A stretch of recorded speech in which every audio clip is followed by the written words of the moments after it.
Ya, a ver, ya está grabando. Un ejercicio que les debía y que pues es, o sea, sirve mucho para cuando uno está avanzando, está aprendiendo esto de backtracking. Les decía que era el del laberinto. Entonces vengo acá, se los voy a explicar esto súper super rápido. Yo creo que en unos 20 minutos lo podemos acabar. Y de ahí pasamos a programación orientada a objetos. A ver aquí que me ponga las lineecitas porque si no escribo todo chueco. Aquí con lo del backtracking,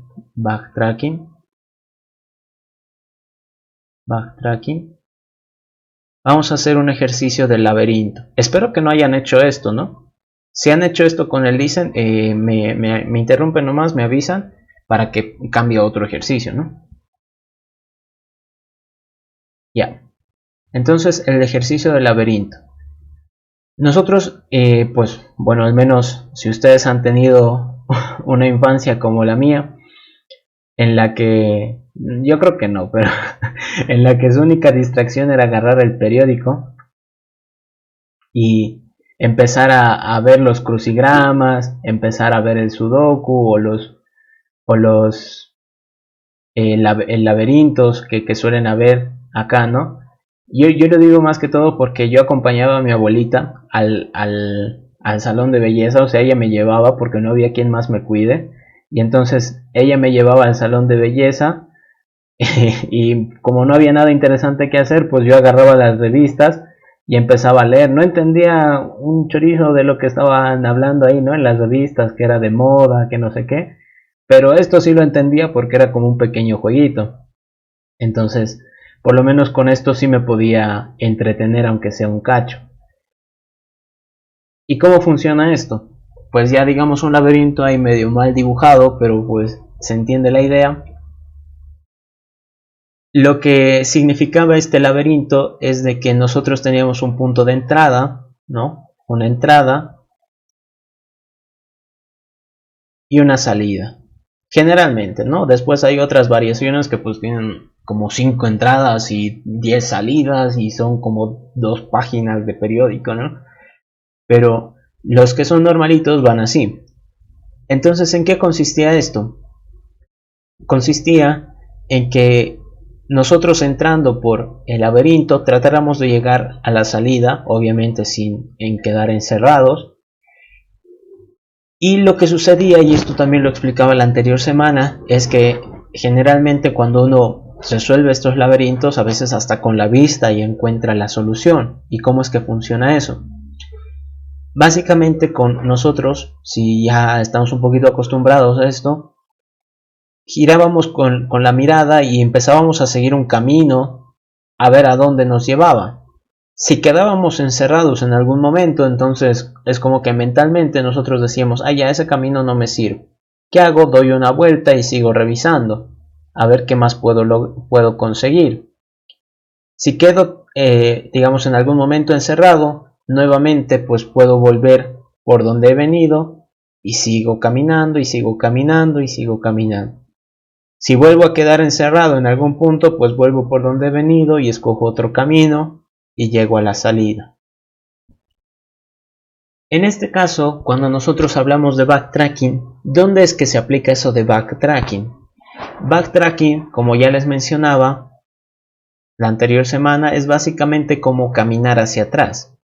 Caminar hacia atrás. ¿Y por qué surge esta técnica de backtracking? Pues surge básicamente para ver o revisar todas las posibilidades.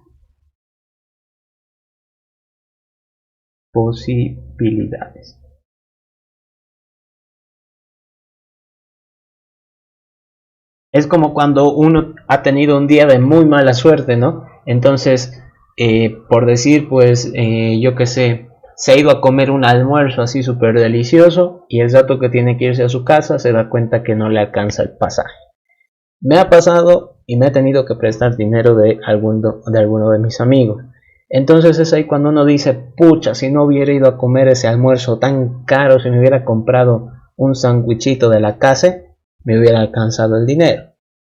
Entonces en el backtracking sucede algo así. Si es que yo he quedado en una situación mala, puedo, como decir, volver en el tiempo, volver hacia atrás y evitar desde cierto punto esas decisiones que me han llevado a una solución equivocada.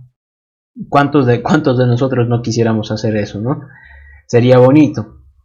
Entonces, en este caso, con el tema del laberinto, no, pero también le quitaría algo interesante a la vida, ¿no? Como que es eso de la experiencia. En eso también yo tengo que admitir. Así que, en este caso, para el laberinto, lo que nosotros nos tendremos que preocupar es cómo podríamos representar. Cuando nosotros hablamos de los ejercicios de backtracking, algunas cosas que tendríamos que tener en cuenta es el contexto del ejercicio. Si el ejercicio como tal no me da un contexto, yo también tendría que tratar de interpretarlo para facilitarme las cosas, obviamente. En el caso del laberinto decíamos que tiene una entrada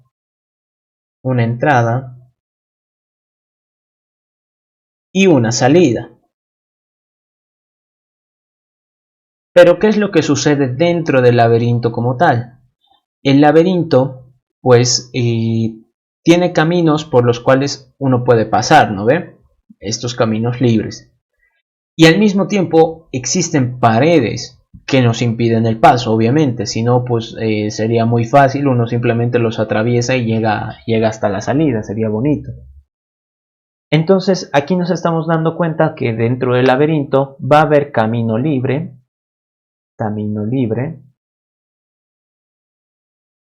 y también va a haber paredes, ¿no?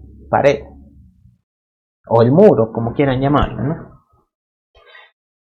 Entonces yo de alguna u otra forma tengo que tratar de representar cada uno de estos valores dentro de mi laberinto. Ahora, el laberinto, pues nosotros ya vemos que es como una especie de cuadrado, una especie de rectángulo, y algo que conocemos nosotros en programación que nos puede ayudar a representar eso, pues es básicamente una matriz. Esto, el laberinto, ¿dónde está? Acá. El laberinto básicamente es como una especie de tablero, ¿no? Tablero. Así que para esto que nosotros conocemos como un tablero, entre comillas, lo más fácil en programación sería utilizar una matriz. Y ahora la pregunta es, en programación pues matrices podemos crear de todo tipo, matrices de boolean, de enteros, de decimales, de string. ¿Qué cosa me puede servir para representar una entrada, una salida, caminos libres y paredes? Aquí es donde generalmente los ejercicios de backtracking te indican, no te imponen. Te dicen, pues la entrada se va a representar por una letra E, la salida se va a representar por una letra S, el camino libre se va a representar por no sé qué. Entonces, generalmente los ejercicios, si es que eso les recomiendo por si en su examen entra algún tipo de estos, tienen su contexto. Y si no tuvieran, entonces ustedes tienen que tratar de darle alguna especie de significado a cada una de estas cosas. Por ejemplo, yo puedo decir, ok, el camino libre, como está libre, para mí yo lo voy a representar con 0. Es decir, no hay nada ahí y un 0 me parece como que lo más ideal. La pared, como en este caso la pared es algo por donde yo no puedo pasar, tiene que haber una diferencia con lo que vendría a ser el camino libre. Por decir el 1. ¿Qué pasa con la entrada? La entrada y la salida, pues, primeramente la salida es cuando yo tendría que terminar, ¿no? Porque mi objetivo es salir del laberinto. Tarde 10 años o no, pues mi objetivo es salir de ahí, de ese lugar infernal. Entonces yo tengo que decir, a esta salida yo la puedo representar con un valor 2, puede ser.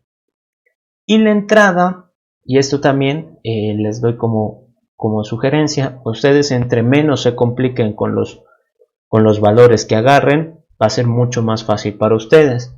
Entonces, si se dan cuenta, la entrada siempre debería ser un camino libre, ¿no? Sería un lugar que esté libre, que es donde yo pueda caminar. Entonces yo puedo decir, pues dentro de la matriz la entrada siempre va a ser la posición 0, 0, ¿no? Es como que estoy condicionando, estoy dando ese contexto a este ejercicio. Salvo dijeran lo contrario, ¿no? Salvo que dijeran, encuentra la entrada al laberinto y pues desde ahí empieza a caminar. Entonces en ese caso sí o sí tendría que añadirle otro valor más a esto. En este caso yo digo, la entrada va a ser la primera esquina, 0, 0, y pues desde ahí voy caminando y va a ser también un camino libre. Por lo tanto, mi matriz quedaría algo así. A ver si es que puedo... Ahí, a ver si es que me deja dibujar esto.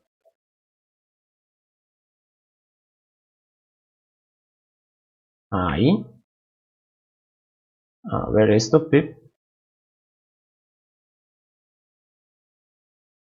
Haciendo en computadora y encima me sale chueco. Lo que faltaba. Bueno, ya no importa. Entonces, uno más acá. Ya. Bueno, ya digamos que todo eso está recto. Aquí una línea más, esto ya al pulso. Entonces, digamos, tuviera esa matriz. ¿Cuántas posiciones tiene? 0, 1, 2, 3. 0, 1, 2, 3, 4, 5, 6. ¿Ok?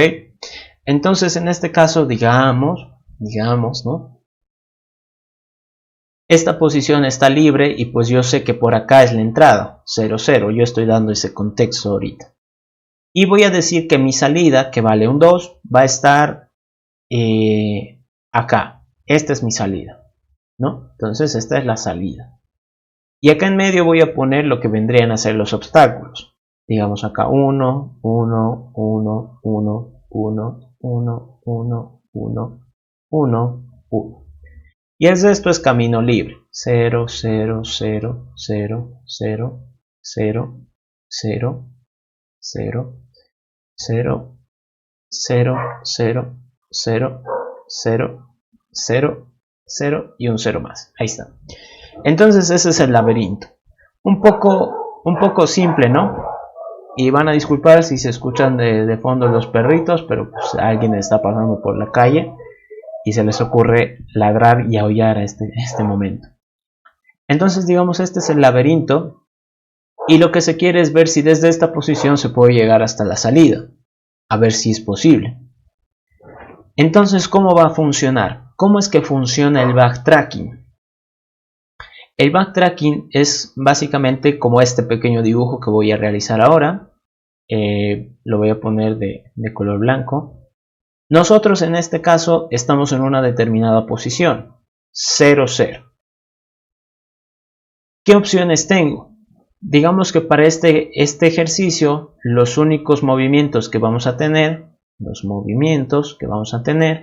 van a ser arriba, abajo, izquierda y derecha.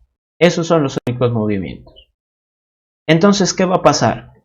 De aquí, desde donde estoy, 0, 0, tengo 4 opciones. 1, 2, 3 y 4. Una opción es ir hacia arriba. Otra opción es ir abajo. Otra opción es ir a la izquierda. Y otra opción es ir a la derecha. ¿Ok? ¿Qué va a suceder? Si es que yo voy arriba, y es también muy importante porque por eso se manejan las matrices, porque con esto de los movimientos ya hay un movimiento bidimensional. Entonces, si yo voy hacia arriba, estaría yo aquí paradito, ¿no? En 0, 0. Si yo voy hacia arriba, estaría, digamos, en menos 1, 0, por así decirlo, ¿no? Entonces mi posición aquí cambia y ya no es 0, 0, mi posición es menos 1, 0. Pero sabemos de que en las matrices no hay posiciones negativas, entonces esta es una posibilidad inválida, no me sirve para nada. ¿Qué va a pasar acá? Si yo voy hacia abajo, es decir, la fila aumenta, mi posición ahora va a ser 1, 0. Esto todavía está dentro de la matriz, ¿no? Entonces como que el primer paso ya lo he dado. Lo que me interesa es de que, pues por eso también les decía, el contexto muchas veces ayuda. ¿Qué pasa si yo voy hacia abajo? A la 1, 0. Es camino libre porque dentro de mi contexto solo puedo ir por el camino libre. Entonces, ¿es camino libre? Sí. Ok, entonces estamos en un camino libre. ¿Qué va a suceder acá? Como ahorita ya estoy aquí paradito en 1, 0, tengo de nuevo 4 posibilidades. Ir hacia arriba, ir abajo, ir a la izquierda e ir a la derecha. Esas son mis 4 posibilidades, estando ahora en 1, 0. Y si se dan cuenta, pues he repetido lo mismo que está aquí arriba. Simplemente que ha cambiado la posición. Entonces es por eso que el backtracking sigue todavía las estructuras recursivas. Porque yo sigo repitiendo el mismo proceso tantas veces como sea necesario hasta que llegue alguna respuesta. ¿Qué pasa si yo voy hacia arriba? Es decir, estoy en 1, 0, mi posición sería 0, 0. Entonces, si yo estaba aquí paradito, a ver si esto me deja, pucha, y termino borrando otra cosa. Si yo estaba aquí paradito y me dicen anda hacia arriba, es una posición dentro de la matriz, todavía está bien. Ahora mi segundo criterio es que sea camino libre. ¿Es camino libre? Sí, es un 0. Ok, entonces este está libre. ¿Qué va a suceder? Estoy en 0, 0 de nuevo y tengo 4 movimientos. Hacia arriba, hacia abajo, abajo, izquierda, ay caray, izquierda y derecha. Y nuevamente tengo que hacer el mismo proceso, es decir, hacia arriba sería posición menos 1, 0. Esto sabemos que no sirve.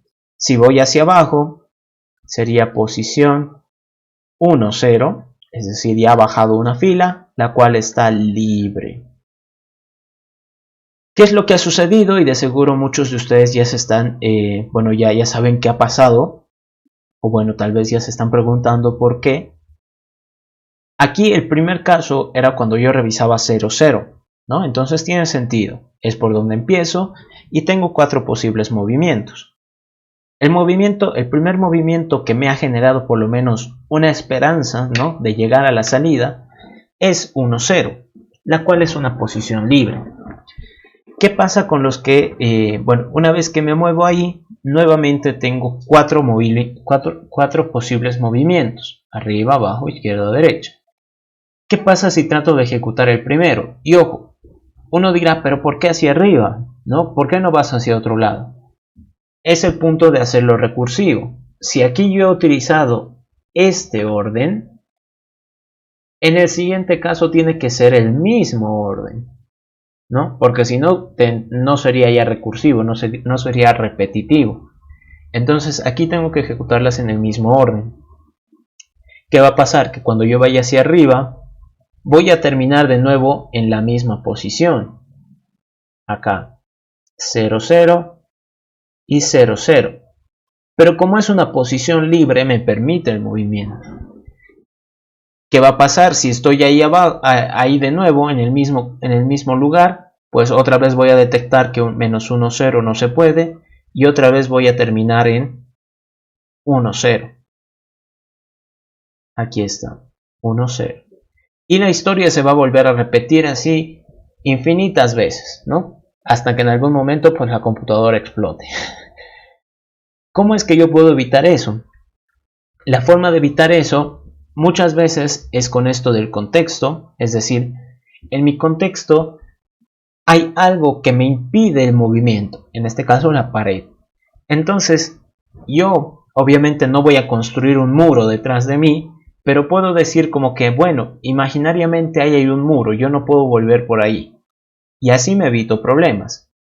Otra opción es que ustedes tuvieran como que su propio mapa, por así decirlo, su propio, ¿cómo se dice esto? Como bitácora, algo así. Digamos, por donde hayan pasado, ¿no? Entonces, pasado. Que sea exactamente una misma matriz, así, del mismo tamañito, y que ustedes digan, ah, ya, por aquí ya he pasado, entonces true. Por aquí ya ha pasado, entonces true. Así, ¿no? Entonces hay esas dos opciones, de que ustedes tengan como que una copia de todo el tablero, pero que ustedes en cada lugar donde estén le marquen true, ¿no? ¿He pasado por aquí? Sí. ¿He pasado por aquí? Sí. ¿He pasado por aquí? Sí. La otra opción es de que directamente lo modifiquen aquí adentro y digan, ok, en vez de 0, yo le voy a poner 1. ¿Por qué? Porque ya he pasado por ahí y no quiero volver. Ay, caray. Entonces, si yo hubiera hecho eso, hubiera puesto el 1, cuando yo detecto que está libre, eso también les mencionaba la anterior semana, el backtracking tiene dos pasos importantes, que es el marcar y desmarcar. Entonces, en este caso, lo que me he olvidado es marcar 00. Tengo que marcar que ya he pasado por ahí y no tengo que volver. Entonces, ¿qué va a suceder? Acá cuando ya esté paradito, ¿sí? Esto de acá lo borro. Cuando aquí esté ya paradito en 00, lo que va a suceder es de que ya no está libre. Lo que ahora va a ver es de que como lo he modificado, ahora es un 1 allá adentro, va a decir, no, no está libre, es una pared. Entonces no se puede pasar. ¿Qué opción va a tener? Pues ir al siguiente movimiento, tratar de ir hacia abajo. Entonces, ¿qué pasaría si su posición fuera 2,0? ¿Está libre? Sí, está libre. Entonces todavía se puede ir. Entonces terminaríamos bajando acá. Como ven, así es la forma en la que funciona el backtracking. Si uno se olvida de este paso que es muy importante, que es marcar, pues puede llegar a repetir ciertas opciones y termina en un bucle infinito, ¿no? Se termina repitiendo todo una y otra y otra y otra vez, hasta que en algún momento explote. ¿Cómo tendríamos que hacer esto nosotros en código? Vengo acá. Ahí está. Primeramente un método public static boolean. Vamos a preguntar si un laberinto tiene solución. Entonces, laberinto. Aquí voy a recibir mi tablero, mi mapa, por así decirlo. Y voy a... ya eso nomás creo. En este que es el principal, es lo único que necesito. ¿Qué es lo que sucede? Que pues en este caso, como estamos manejando recursividad, lo que hay que tratar de hacer es manejar posiciones. Como estamos tratando de hablar de un mapa, de una matriz, lo que nos va a preocupar es el manejo de las posiciones. Y en este caso, pues este método no tiene las posiciones como tal, así que yo tengo que de alguna forma darle esa información. Entonces digo, no puedo resolver este problema acá, lo voy a tener que resolver en otro que resuelva el mismo problema con el mapa, empezando desde 0, 0. Como ya les decía, ese va a ser mi punto de partida. Entonces vengo acá, private static boolean laberinto. Entonces aquí conozco ya el mapa, conozco la posición I y conozco la posición J. ¿Qué va a suceder? Aquí, ¿por qué me reclama? A ver, return false.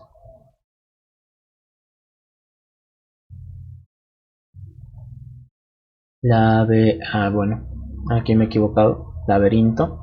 Ahora sí. ¿Ya? Entonces, ¿qué va a suceder acá? Primeramente, empezaremos por lo que pues hemos ido deduciendo, ¿no? Que estoy en una posición y que debería hacer 4 movimientos. Ok. ¿Cómo funciona eso? La forma de hacer los movimientos, bueno, eso también lo explicaré por si acaso. Si yo estoy acá en una matriz, pip, pip, pip, pip. Estoy en una matriz y esto es IJ, ¿no? La posición IJ. Hacia arriba va a ser la posición I. A ver, que me deje, por favor. Va a ser la posición I-1J. Hacia abajo va a ser la posición I+1J. Hacia la derecha va a ser I. Por favor que me lo borre. Ahí está. Va a ser la posición I, J+1. Es decir, aumenta la columna. Al otro lado va a ser IJ-1. Y ya ustedes pueden sacar para las diagonales, porque sería I-1, J-1, y I+1, J-1, no, a este lado, y este lado sería I+1, J+1, y este lado I-1, J+1, ¿no? Es simplemente continuar con la idea. ¿Qué es lo que habría que hacer para los movimientos? Aquí, movimientos, ahí está. Si yo quiero ir hacia arriba, lo que tendría que hacer es llamar al laberinto, con el mapa, y como les decía, I-1J. Return false de momento para que no me esté botando ahí ese error. Si yo quiero ir hacia abajo, laberinto, mapa, I+1, J.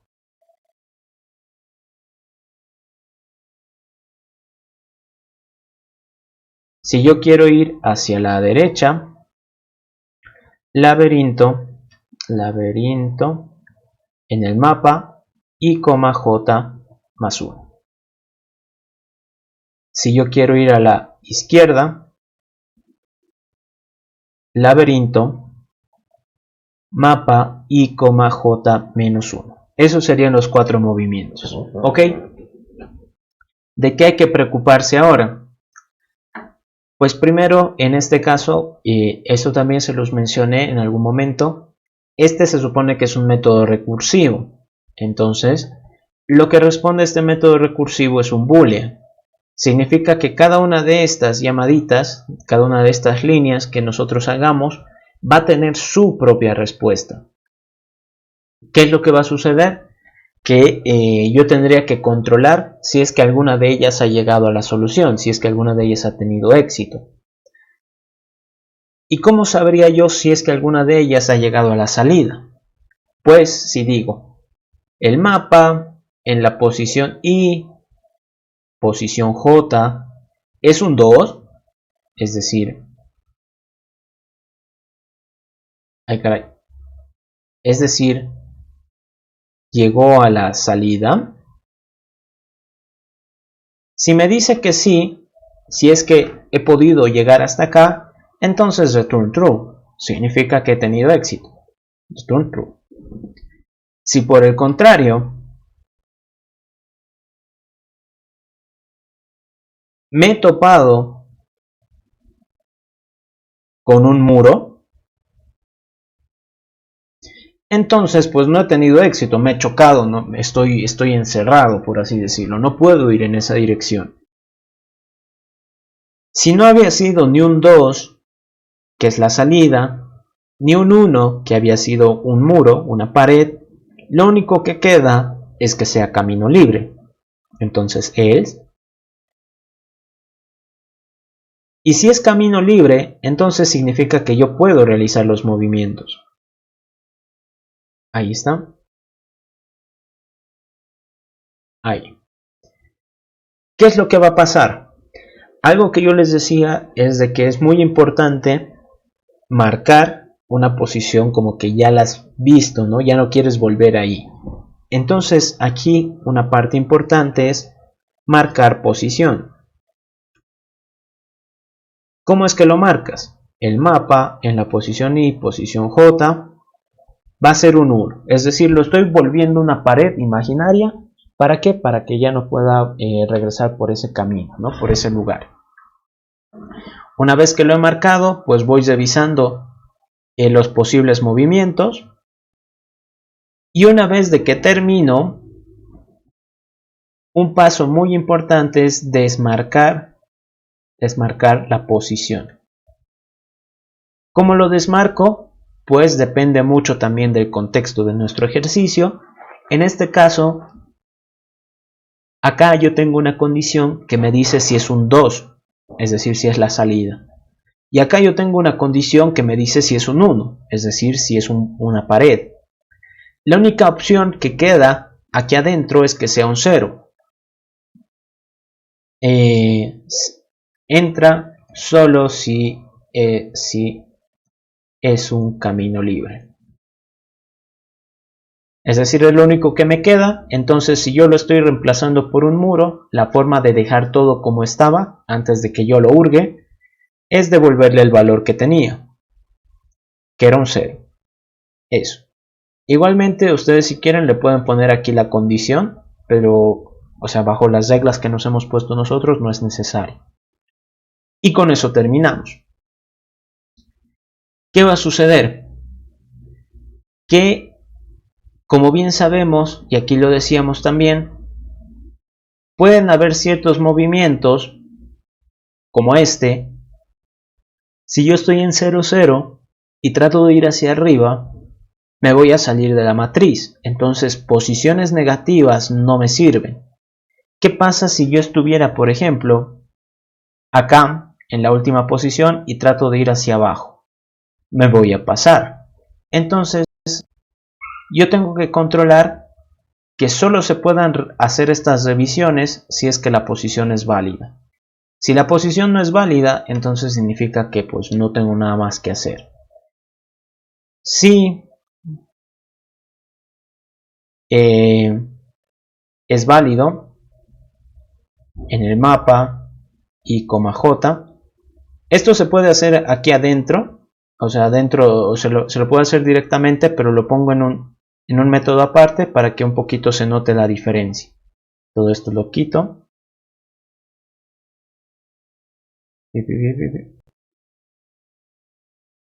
A ver. Ahí está. Entonces, ¿ahora qué va a pasar? Necesito un método que me ayude a validar las posiciones. ¿Cómo valido las posiciones? Private static boolean es válido. Y acá recibo el mapa, recibo la posición I y la posición J. Int J. ¿Cómo yo sabría si es válido? Primeramente, tendría que decir si I es mayor o igual a 0, es decir, si no es negativo. Y lo mismo con J. Si J es mayor o igual a 0. Entonces, si ninguno de los dos es negativo, pues como que ya he cumplido el primer paso. Luego me faltaría preguntar que no se hayan salido del mapa. ¿Cómo hago eso? Si I es menor a mapa.length, es decir, no me he salido por el final, y si J es menor a mapa en la I.length. Con eso yo pregunto si no me he salido por la derecha, ¿no? Por el final de una fila. Si he cumplido esas dos opciones, entonces return true. Significa que está bien. Si no, pues return false, porque ha fallado en alguna de las dos. Y listo. Entonces con eso yo ya estaría verificando si es válida la posición. Si es válida, entonces con confianza puedo entrar a que revise todo esto. Si no había sido válido, entonces pues yo tendría que decir no hay solución por este camino. Nada de solución. Ok, entonces como ven hasta ahí ya tenemos una opción que me dice cuando he tenido éxito, otra opción cuando he fallado, aquí también otra cuando he fallado. Allá. Y lo que falta acá, lo que falta era lo que les decía acá. ¿Qué pasa si alguno de estos caminos pues logra la solución, ¿no? Logra llegar a la salida? No tendría sentido que yo revise el resto. ¿Cómo hago eso? Pues una opción así directamente sería boolean respuesta 1 y lo guardo. Boolean respuesta 2 y lo guardo. Boolean respuesta 3 y lo guardo. Boolean respuesta 4 y lo guardo, ¿no? Entonces voy a guardar las 4 respuestas que voy a obtener y mi respuesta final, return, va a ser esto lo pueden unir como ustedes quieran. Ay, bueno, esto aquí me estoy olvidando.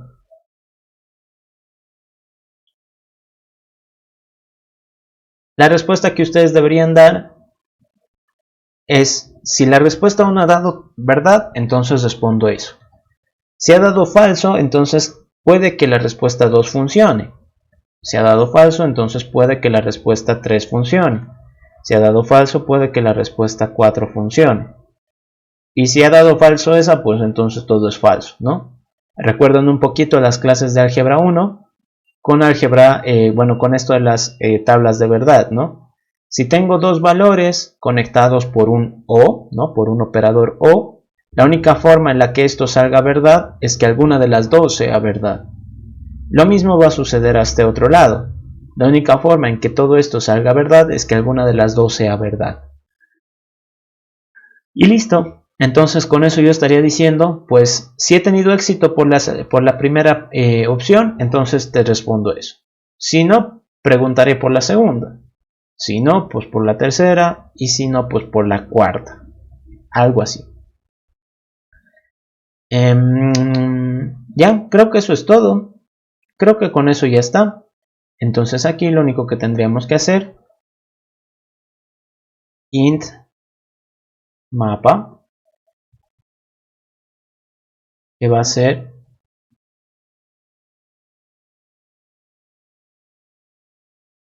a ver 0,0000, ahí,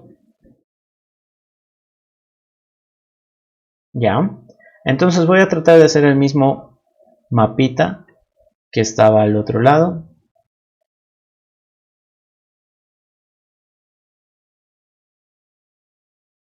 Ya.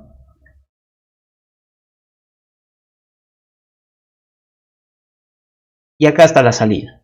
Entonces si se dan cuenta, va a empezar en esta esquina, la que es 00, la esquina superior izquierda, y tiene que llegar hasta la salida, que es acá.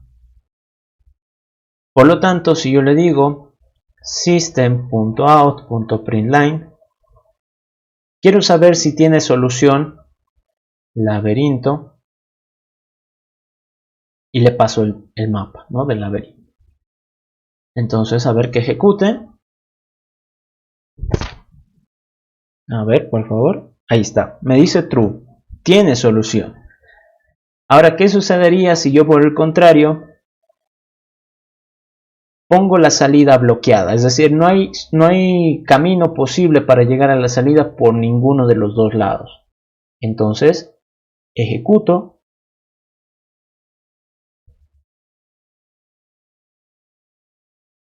Y me dice false. Como ven, entonces ya tenemos una forma de responder si es que un laberinto tiene o no solución. Esto pueden tratar ustedes de como que mejorarlo un poquito. Esta parte no está muy bonita que digamos, así que pueden ustedes tal vez ponerlo dentro de un if. Si este tiene solución, entonces ya no hago el resto, o pueden ponerlo todo dentro de unos os, ¿no? Así puede funcionar también. No hay problema en ese sentido.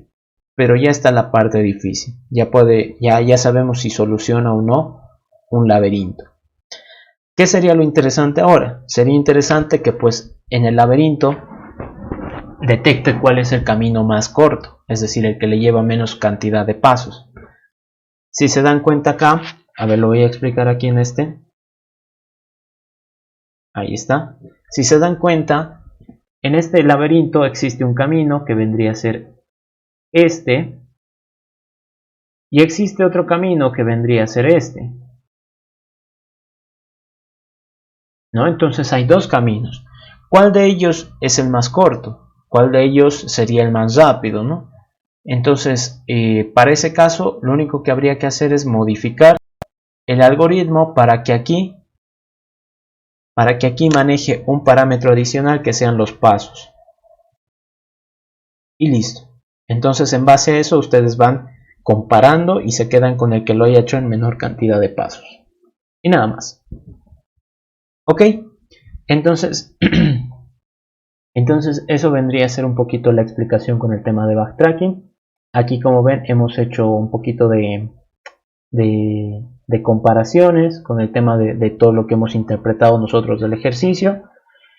Es importante cuando siempre se hace backtracking, una parte que es para marcar de alguna manera, luego los movimientos que se realizan y otra opción que es para desmarcar. Con esa opción de desmarcar, nosotros pues es como que estamos volviendo por donde hemos venido y dejamos todo como estaba, ¿no? Tenemos que dejar todo como estaba. Y listo. Ok, eso más o menos sería un poquito para ir terminando lo que es backtracking. A ver, todo esto lo voy a mover. Aquí sí toca este. Ya.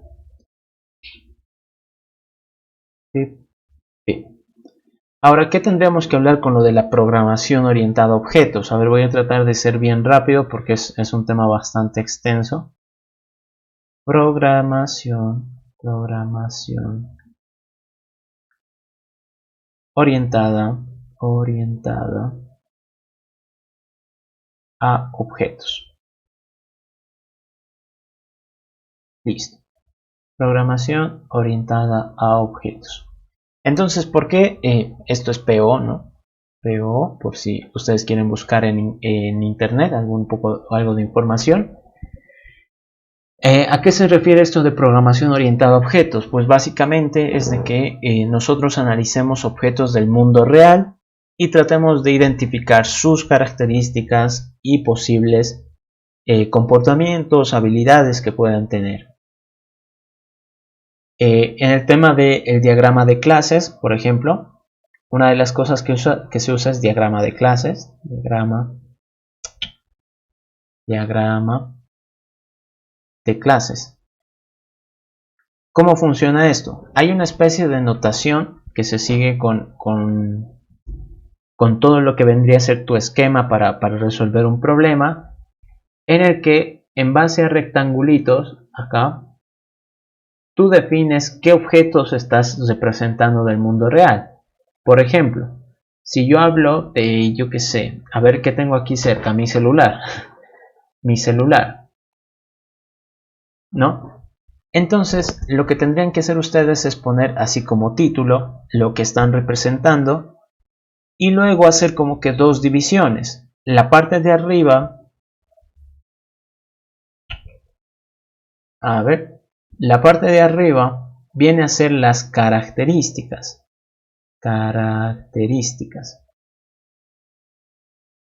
Punto suspensivo. La parte de abajo vienen a ser las habilidades o comportamiento que tiene. Habilidades. Por ejemplo, si yo hablo de mi celular, ¿Qué características puedo mencionar en este caso? Puedo decir que mi celular tiene un modelo, ¿no? Tiene un modelo, tiene una marca, tiene una dimensión, por decir, ¿no? Dimensión. Podemos ahí entrar en detalle, ¿no? Tiene la resolución de la pantalla, cuántos botones tiene, cuántas cámaras tiene, ¿no? Eso ya también hasta hoy en día es ya como que una característica adicional, qué versión de Android tiene, que no sé, podemos empezar a entrar en mucho detalle con eso. Ahora, cuando nosotros hablamos de habilidades o comportamiento, tenemos que preguntarnos en qué hace un celular o qué podemos hacer con un celular. Por decir, podemos nosotros mencionar sacar foto, ¿no? Sacar foto, y aquí se pone paréntesis. Podemos decir sacar video, paréntesis, reproducir música,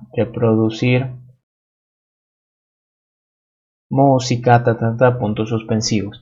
Entonces, en esas dos partes, en la primera uno tiene que preguntarse qué es lo que puedo yo decir que tienen todos los celulares. Todos los celulares van a tener modelo, marca, dimensión, sistema operativo, ¿no? Porque hay los que son Android y iOS, versión del sistema operativo, ¿no? Eso ya son cosas en común que tienen todos los celulares. Ahora, ¿qué puedo decir que todos los celulares pueden hacer? Pues hoy en día prácticamente todos los celulares pueden sacar fotos, pueden sacar video, pueden reproducir música, navegar en internet, podemos hablar de un montón de cosas. Entonces, importantísimo cuando nosotros tengamos que hacer un ejercicio de estos, siempre pensar en cosas que nos pueden ayudar a resolver el problema. Si es que en su examen entra alguno de programación orientada a objetos, de seguramente les va a hablar tal vez de clientes o de personas o de alguna empresa, ¿no? Entonces, ahí ustedes lo que tienen que preocuparse es, aunque hay una persona, pues le puedo decir todas las personas tienen tipo de sangre, ¿no? Eso es algo común. Pero para mi problema, ¿me servirá saber el tipo de sangre de una persona? Quizás no, lo más probable es que no. Entonces, ustedes lo que tienen que hacer acá, y eso va relacionado con una palabrita que se llama abstracción. Abstracción es simplemente concentrarse en las partes importantes de un problema.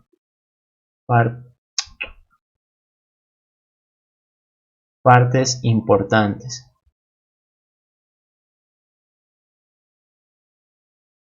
¿No? Entonces, si yo estoy haciendo como decir un pequeño programa para que se registren empleados de una tienda, pues no me va a interesar saber el tipo de sangre de la persona, ¿no? Del empleado, no me interesa mucho eso.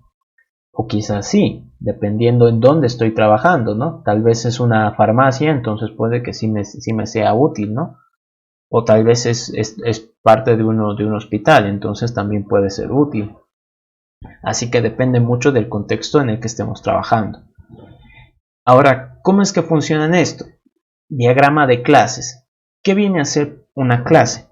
Vamos recordando tal vez algunos conceptitos de intro. Una clase básicamente es como si fuera un molde. ¿A qué me refiero? La clase nos sirve a nosotros para agrupar bajo una categoría.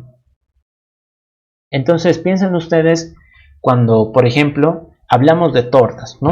Espero que aquí nadie odie las tortas, pero por decir hay torta de chocolate, hay torta de frutilla, hay torta de durazno, hay torta, estas que son como que mezcladas, no sé, creo que arcoíris se llama, no tengo ni idea. Pero a lo que me voy es de que tortas hay pues de distintos sabores. Por decir, yo hago acá una pequeña torta, acá está su velita, y digo que es de frutilla, ¿no? Ahí está con el mármol, con la cremita, ¿no? Típica torta de frutilla que hay en todos los cumpleaños. Y luego aquí hago otra torta, ¿no? Otra torta, que esta sea, yo que sé, de durazno, ¿no? Entonces aquí está con su cremita de durazno, amarillita, todo, ¿no? Y aquí está su velita, su velita. Si se fijan, podemos hacer así tortas de todos los tipos de sabores que nosotros podamos inventarnos, pero todas son muy similares. Bueno, las que estoy tratando de representar. Todas son redondas, todas van a tener su tipo de masa, todas van a tener algún tipo de sabor, todas van a tener algún tipo de crema, algún tipo de, ¿cómo se llama esto? De dulce. Entonces de una torta podemos sacar muchas cosas en común. Ahora que haya distintos tipos de torta, eso es otra cosa. Entonces la clase básicamente es como si fuera el molde de la torta. Recordemos que estas tortas pues no salen de una máquina, ¿no? No salen de una máquina, sino que vienen en una especie de molde, ¿no? Y el molde es así, más o menos así. Entonces, cuando uno hace una torta en el molde, pone la masa suficiente para hacer uno de los niveles de la torta. ¿Y qué es lo que hace? Pues los va uniendo poco a poco y en base a eso se puede terminar de hacer la torta. ¿Pero a qué me refiero con esto? La clase vendría a ser como un molde de torta. Es decir, yo te doy las cosas que tú vas a más o menos necesitar para hacer la torta, pero la torta que tú hagas puede ser muy distinta a las que existan en una tienda o a las que existan en el Dumbo o en Globos o yo qué sé. ¿Por qué? Porque cada una va a tener, por ejemplo, este sabor frutilla. Caray. Frutilla. Este sabor durazno. El que tú hagas, pues no sé no tengo idea de qué sabor será, pero estoy detectando de que todas las tortas tienen un sabor, y eso que sería una característica. Entonces estamos viendo que las clases nos ayudan a como que generar muchos objetos, y eso es lo que estos son. Una torta que ya tiene sus datos bien específicos, como decir sabor frutilla, para 30 personas, de dimensión yo que sé, tiene 10 centímetros de radio, yo que sé, ¿no? De sus medidas. Entonces, algo bien concreto y es un objeto. Esto también es otro objeto totalmente distinto. Cada uno de los objetos del mundo real tiene su propio estado. ¿A qué me refiero? Si bien estas dos son tortas, ambas difieren en ciertos datos. Por ejemplo, este es sabor frutilla y este es sabor durazno. Tal vez esta es para 10 personas, y esta es para 5. Entonces, por más de que hayan sido hechas en base a un molde, van a diferir en ciertos datos. Y eso es lo que representa esto de la clase. Celulares, si ustedes se ponen a pensar, pues no hay de todo tipo y color. Pero como bien decíamos, hay cosas que todos los celulares van a compartir, ciertas características, ciertas funciones. Y eso es lo que los hace como que un molde. La palabra celular automáticamente te da la idea de tal vez una herramienta que te permita sacar fotos, una herramienta que te permita navegar en internet, pero tú no te puedes imaginar un celular así bien específico con todos sus datos. Simplemente lo generalizas.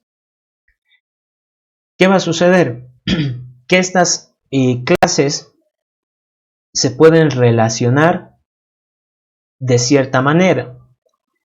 Eso vendría a ser la herencia. Entonces, ¿por qué surge la herencia? Esto es como en la vida real, ¿no? La herencia, cuando por decir, yo qué sé, tal vez hace muchos años ya, tal vez el bisabuelito o el abuelito, abuelita, fallecieron, entonces dejaron cierta herencia a los hijos, ¿no? Tal vez nuestros papás, nuestros tíos o tal vez nuestros abuelitos, en el caso que fuera un poquito más de los bisabuelos, ¿no? ¿Qué va a suceder con la herencia? La herencia en la programación tiene más o menos el mismo concepto, que es como, podríamos decir, compartir conocimiento.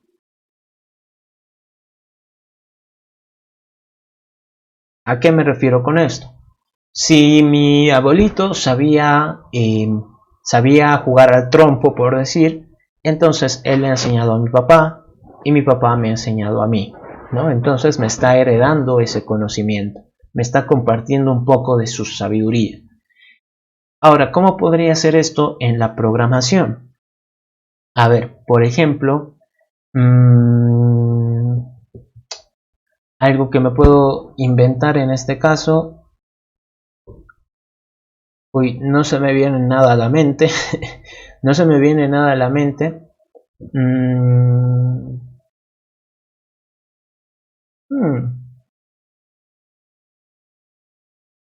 Por decir, bueno, ya que estamos acá con todo esto de la modalidad virtual y demás, yo sé que toda computadora,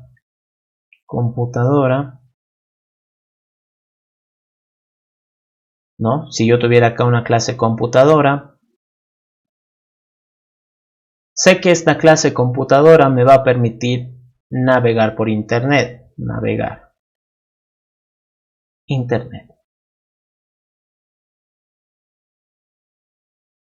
Entonces, ¿qué va a suceder? Una computadora, si ustedes escuchan la palabra computadora, pues se pueden imaginar tal vez una laptop, tal vez uno se imagine una compu de escritorio, tal vez incluso hasta uno se imagine su propio celular, porque eso es como una pequeña computadora. Entonces, esto de acá, cuando nosotros hablamos de herencia, siempre decimos ir de lo general a lo específico.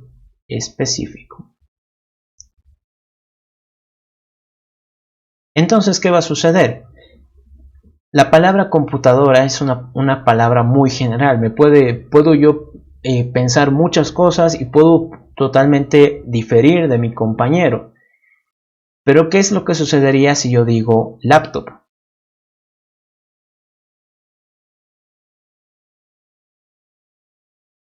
Si yo digo laptop, todavía ya alguno dice, bueno, ya es una computadora portátil, son más chiquitas, son más livianas, entonces todavía mi rango de imaginación como que ha disminuido, ¿no? Ya no tengo tanto problema. ¿Y qué es lo que va a pasar? Que una laptop en sí comparte muchas de las funcionalidades con una computadora, una de ellas navegar por internet. Es decir, aquí es como si ya está inventada la rueda, pues ¿para qué la voy a reinventar? Algo así. Si ya una computadora tenía por así decirlo, las bases para navegar por internet, para conectarse a internet, ¿para qué yo al crear una laptop voy a redefinir todo eso? ¿Para qué voy a volver a reinventar la rueda? No tiene sentido. Entonces, lo que hago es decir que herede. Entonces, para hacer la herencia, lo que se utiliza es la palabrita extends. Asimismo, podemos decir nosotros, por ejemplo, que tal vez el celular, sí, creo que voy a ir por ahí, más o menos por ahí, por ese rumbo. El celular también comparte muchas de las cualidades que tiene una computadora. Hasta ya me permite editar documentos, me permite usar la calculadora, tiene sus jueguitos, muchas de las cosas que una computadora me permite. Entonces en este caso el celular también extends.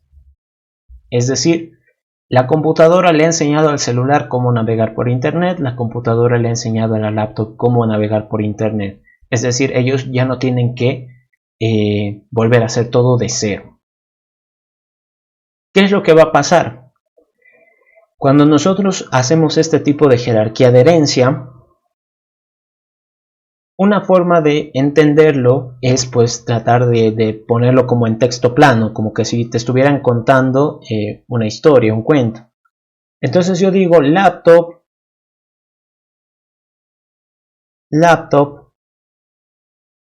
es una computadora.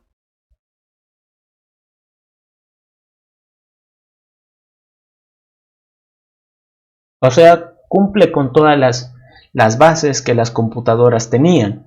Me permite navegar por internet, puedo jugar, puedo escuchar música, reproducir video, grabar. Puedo hacer todo lo que con una computadora podía, incluso hasta algunas cosas más adicionales. Con el celular, exactamente lo mismo. Celular, a este punto ya es como una computadora, ¿no? Entonces, es una computadora.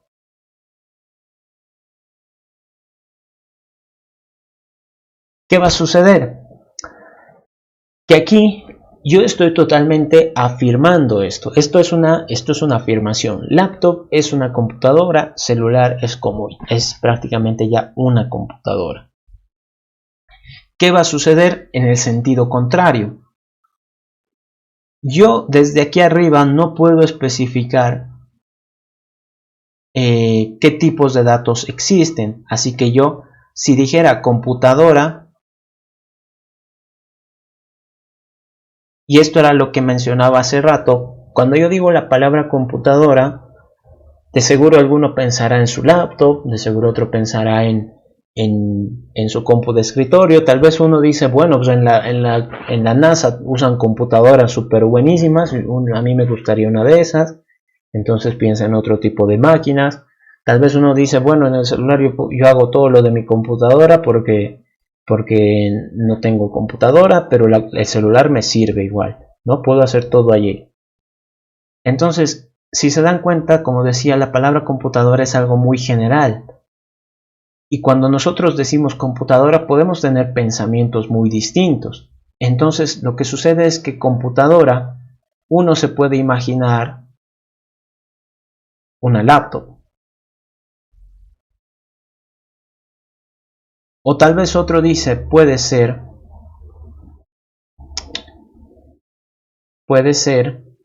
celular. Eso es lo que sucede.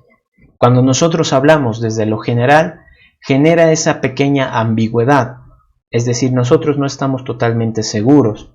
Sabemos de que puede ser, sí, pero no todos los que entran bajo la categoría computadora van a ser una laptop. Tal vez hay otros tipos. La compu de escritorio, tal vez incluso hasta ahora con esto de que se llama el Internet de las cosas, ya todo es como que una pequeña computadora. Hasta los refrigeradores vienen con conexión a internet, se puede hasta reproducir música, creo, por ahí, ¿no? Pero ya eso es otro tema. Si se dan cuenta, ahí ya genera un poco la ambigüedad y es ahí donde nosotros no estamos completamente seguros, por eso decimos puede ser. En cambio acá abajo, como les decía, es una afirmación, entonces totalmente seguros decimos es una computadora. Celular es una computadora, laptop es una computadora. Y esto de aquí, que nosotros pues decíamos es una ambigüedad, es básicamente el polimorfismo.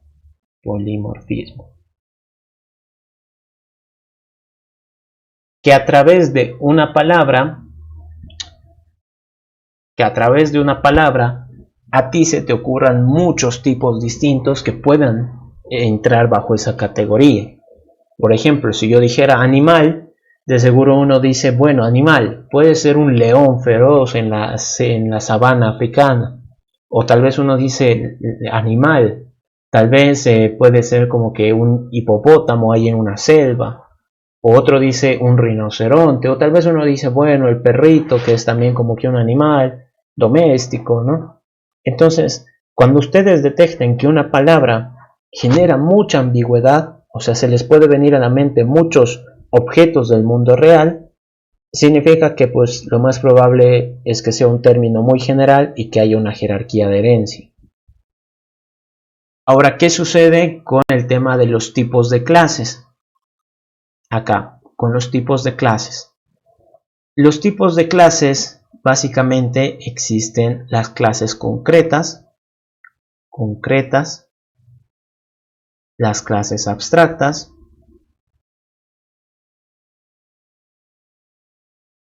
y las interfaces. ¿En qué consiste cada uno? Bueno, eso era que lo expliqué antes, pero bueno. Pip. Ahí está. Ya me iré apurando porque nos queda muy poquito tiempo. Una clase concreta, clase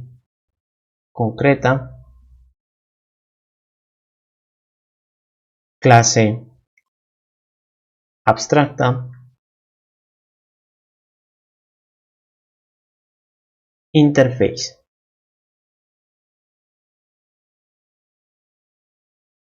La clase concreta, como bien dice, pues representa algo bien concreto del mundo real. Y bueno, aprovechando que ya he hablado de la herencia, acá como les decía, ¿no? Lo que se suele hacer es ir de lo general a lo específico. Cuando nosotros ya hablamos de una laptop, pues ya genera mucha menos ambigüedad, ¿no? O sea, de laptop, ¿qué podríamos hacer? Una laptop de gama media, gama baja, gama alta, es lo mucho que podríamos seguir bajando, ¿no? Pero ya genera mucha menos ambigüedad. Entonces es algo un poco más específico. ¿Qué sucedería con eso? Como ya es algo que se puede tal vez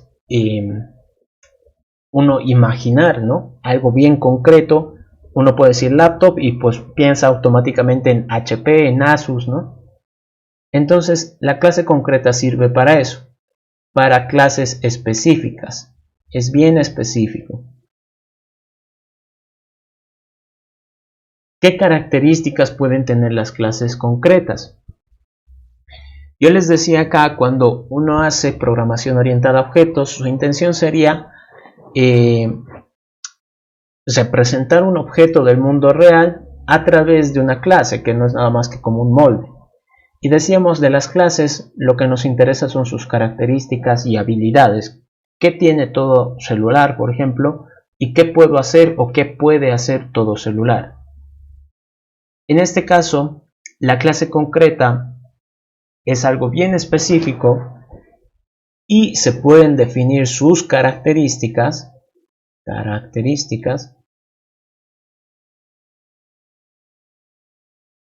En otras palabras, es decir, sus atributos. Esto ya es más orientado a la programación. Se pueden definir sus habilidades o comportamiento.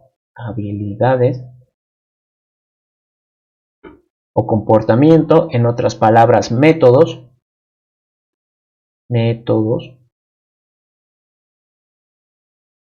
Después, cuando nosotros hablamos de clases concretas, pueden generar objetos, generan objetos.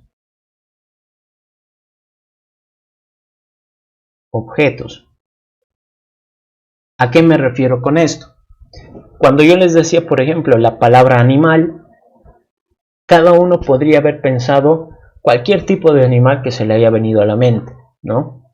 Empezando desde un pajarito hasta terminando por tal vez, quizás a uno le mete hasta un dinosaurio, ¿no? Ahí adentro. Entonces, la palabra animal no es capaz de definir esto concreto es animal. Termina definiendo cualquier cosa, por ejemplo, aves, animales, mamíferos, herbívoros. O sea, depende de otros tipos de animales, por así decirlo, ¿no? Depende de sus subcategorías, obligatoriamente. En este caso, la clase concreta es como decir, no depende de nadie. Él solito puede generar la información que necesita y puede existir. A eso se refiere. Con la clase abstracta y la interface son para representar clases generales. General y general. Es decir, estas clases, su única intención es que pues representen, por ejemplo, la palabra computadora, la palabra animal, la palabra, yo que sé, figura geométrica, ¿no? Cosas que uno no puede representar por sí mismas, que depende sí o sí de los subtipos. ¿Qué va a pasar con la clase abstracta? La clase abstracta sí puede definir características. Características. Sí puede definir habilidades. Habilidades. Y aquí me he dado cuenta que lo he escrito mal. ¿Sí? Pucha, y lo pongo en modo daño a los ojos. Habilidades. Lo único que no puede es generar objetos, es decir, no genera objetos.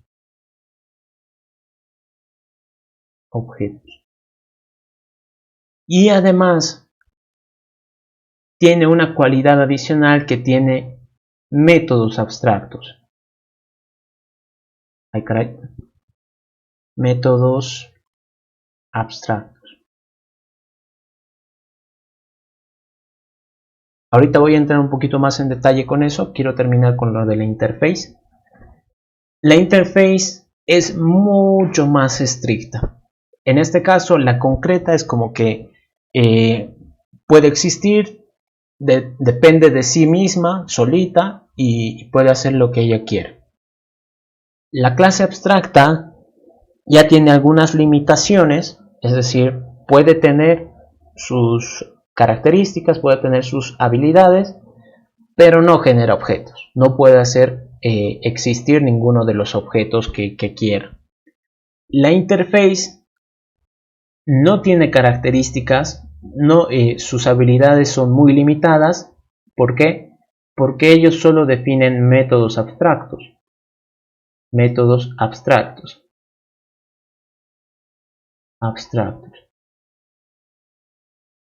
Este es un concepto por si acaso, así que no se asusten si es que no ven ustedes dentro de una interface esa palabra de abstracto. Esto es un concepto. Tampoco generan objetos, no generan objetos.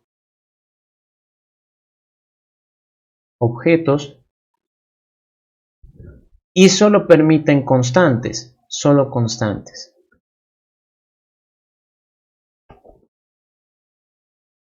¿A qué me refiero con solo constantes? Por ejemplo, cuando nosotros hablamos de un celular, ¿dónde está? De un celular, decíamos, ¿a qué marca es? Puede ser marca Samsung, LG, Huawei, Xiaomi, ¿no? Entonces, la marca puede variar dependiendo del objeto que nosotros estemos especificando. Eso en una interface no sirve, no funciona. Tiene que ser algo que pues aquí en la China, en Europa, en África, en Estados Unidos, sea lo mismo. Por ejemplo, si nosotros hablamos de una constante, yo creo que todos recuerdan la constante pi. 3.14, ¿verdad? Eso es una constante, vayas donde vayas, pi va a seguir valiendo 3.14. Entonces las interfaces solo permiten definir valores que pues sean constantes, que tú le avises qué valor es y que eso nunca más cambie. O si cambia, pues cambie para todos. Por ejemplo, el valor del dólar, ¿no? Acá en Bolivia creo que es 6.96 si no estoy mal. Entonces, para todos los bolivianos, sin excepción, debería ser ese valor. A que algún día tal vez el dólar esté a 7 bolivianos, allá. Entonces, pues para todos los bolivianos va a ser 7 bolivianos, sin excepción. Así es como funciona. Y ahora esto de los métodos abstractos, ¿qué es lo que qué significa estos métodos abstractos? Métodos abstractos. A ver, métodos abstractos.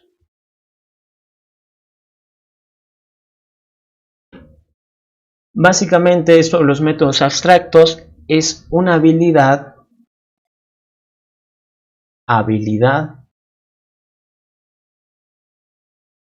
y aquí importante, se supone que las clases abstractas y las interfaces representan algo general, es decir, algo que se va a ir ramificando dependiendo de qué tan específico quiera volverlo.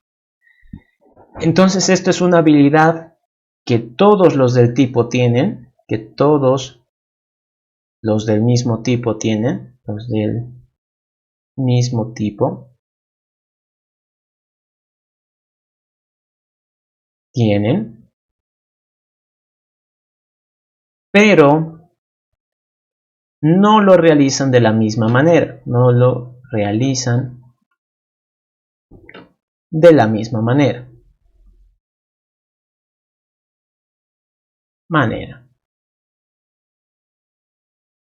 Ok, ahora uno dirá, ¿cómo es eso? ¿Cómo es una habilidad que todos pueden tener pero que no lo realizan de forma de la misma manera?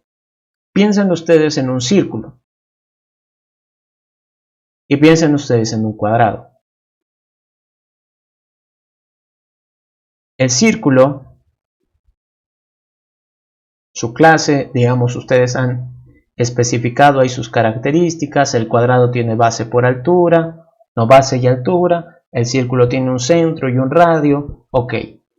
Ahora les pregunto a ustedes, el círculo se puede calcular su área, se puede calcular su perímetro.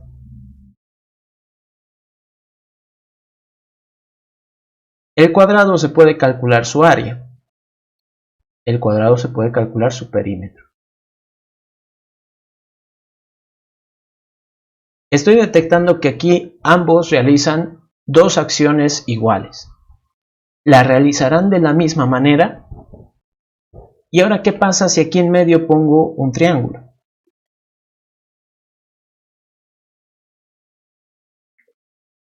El triángulo también va a tener una forma de calcular su área y también su perímetro. Pero va a diferir totalmente del círculo y del cuadrado. Y ahora ustedes imagínense la figura geométrica que quieran y les apuesto a que va a tener forma de calcular su área y su perímetro. Pero ninguna de ellas, o bueno, al menos espero que no, de ninguna de ellas va a coincidir la forma en la que lo calcula. De todas y cada una de ellas es distinta. Del círculo es pi por radio al cuadrado, del triángulo es base por altura sobre 2, del cuadrado es base por altura, el perímetro ni qué decir, difieren todos. Entonces aquí lo que estamos viendo es que todas estas figuras geométricas, esa vendría a ser la clase general, pueden calcular área y perímetro, pero ¿qué es lo que pasa? Que no lo van a hacer de la misma manera, todas van a diferir. Entonces ese es un método abstracto, algo que tienen en común, pero que no todos van a poder hacer. ¿Ok?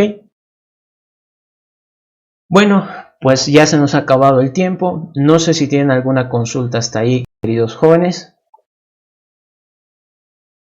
Pues creo que no, no sé.